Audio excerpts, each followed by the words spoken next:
Good afternoon po mga kababayan, ma'am, sir.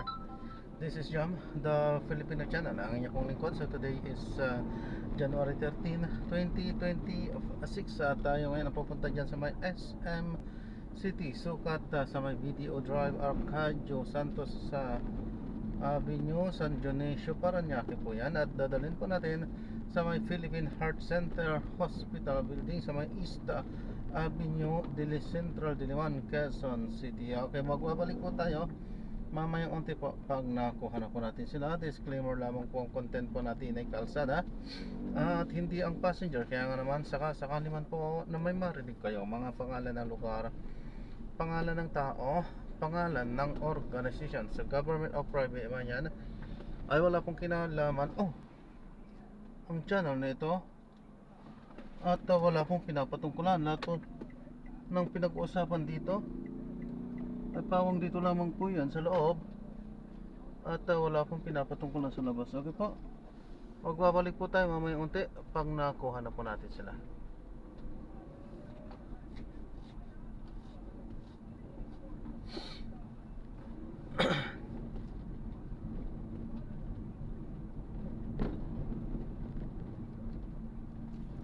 Ay, sorry.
Grab po, pick up lang po, ma'am. Opo, sir. 15 minutes naman, sir. This period. Ako po. Sige po.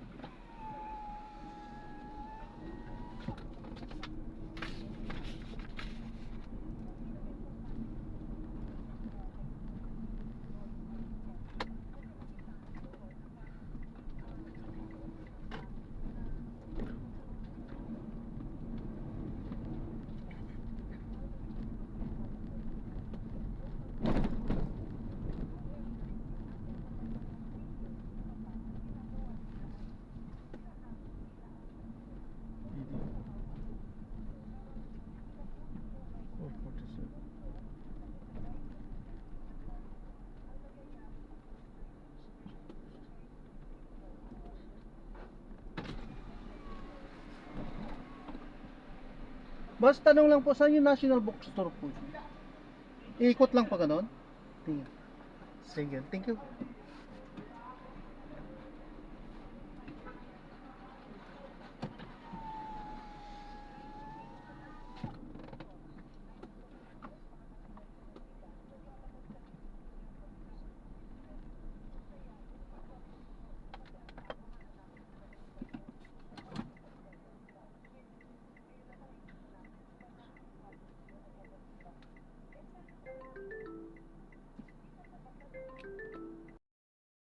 Yata, ito mga pagkutaya ng congressman.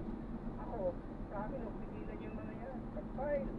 Total, may proseso tayo dyan. Malaman natin kung sino anong tama, anong mali. It's going to be a good learning opportunity for people to know the differences about a heavy case, a good case, a case that warranting action and not warranting action.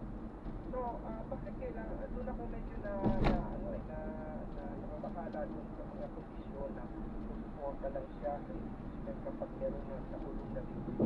Ang logic ng gagaling yan na para bagang kondisyonan. Baka sa bagay, ito, bigyan kasi na yan mga bago sa ulang impeachment. So, sabi ko, hindi siya kawalan ko. So, matagal na kasi hindi ko sa mga So, it's something that just being consistent. But it's kind of disturbing. Not good to politicize. Because it makes them politicize. Sinabi ko nga, lahat ng gusto magtampa ng kaso, lahat ng gusto magtampa ng impeachment hearing, magtampa sapagkat may gusto naman tayo sa impeachment tayo. And that made a strong case to reward. Maganda nga yun. Kapag usapan natin, natin gusto sa pamamayan yung proseso, ano yung tamang proseso, yung mali, ano yung ebidensya, anong mabigyan na ebidensya. Hindi po ba mga naging ganitong pahayag ito'y nagpapatunay na nasa kabilang side pala ng si Congressman Trump? Well, ayoko mag-speculate. Mr. Mena, ayoko mag-speculate kasi Representative Teresa ay makaster. So, I don't want to speculate. But what is going to be interesting about if there will be an impeachment complaint against President Marcos and complaint against Sara Duterte, then pagkakalabasan talaga siya yung magkakasing. Maganda rin makikita mo kung sino yung susunod ng dito at ang magkaroon ng kalinawan ang mga political alliance. So maghahati ang mga tricolor sa puti. Well, yeah, basically, mapipilitan ang congressman na mag-presyo. Kasi kanino siya favorite? Kung nag-complaint niya laban kay Sara Duterte, o yung laban kay President Marcos, kasi parehong dalawa. So, hindi siya parang figure ako sa dalawa. You know, it's going to be something that will be. So, it's also educational. Mabuti na yun, lalo na sa lahat. Para alam na natin. Of course, may kaunting kaguluhan, pero kung susunod naman tayo at i-afford natin ang processes, these are constitutional processes. So, may impeachment process na yun, mayroong dali-dali sa taas natin, mayroong step by step. Ang pag-file ng complaint naman po, kaya ngayon yung ginagamit ni Cory Chanco na kondisyon sa panandimanda sa mga big fish, dapat i-remind sa kanya na ito ay legal na proseso. Hindi ito basta pwede makupay ng walang ebidensya. Hindi pwede basta ikulong ang isang tao. Kasi hinahanap ko nga dapat may makulong na big fish. Eh, hindi mo naman basta pwede ipakulong kapag walang ebidensya. Sinasabi ng iba ang big fish, si Pati Romualdez, siya ang big fish. Eh, mismo ko sa Senator Lacson ang nagsabi naman, manilang ebidensya lang at malaking speaker, matino mo. So, ano yun, kukulong mo lang kasi para makulong. Eh, hindi ganyan ang batas natin. Pero ang impeachment kasi, basta meron pumirma, ang one-third ng Congress ay, ng House ay mag-impeach. Impeach. Tapos din sa Senado yan. Yan ang puti. Huwag natin paggaluin ang pula sa puti. Nitong 19th Congress, nung nagkaroon nga po ng pirmahan, ano yung minimala rin kung biglang na hindi pumoto, hindi pumirma, nawala din sa plenaryo mo. Eh, marami naman doon. So, dahil tulad nila, na karamihan sa mga congressman galing Mindanao ay hindi pumirma, lalo sa Davao Region.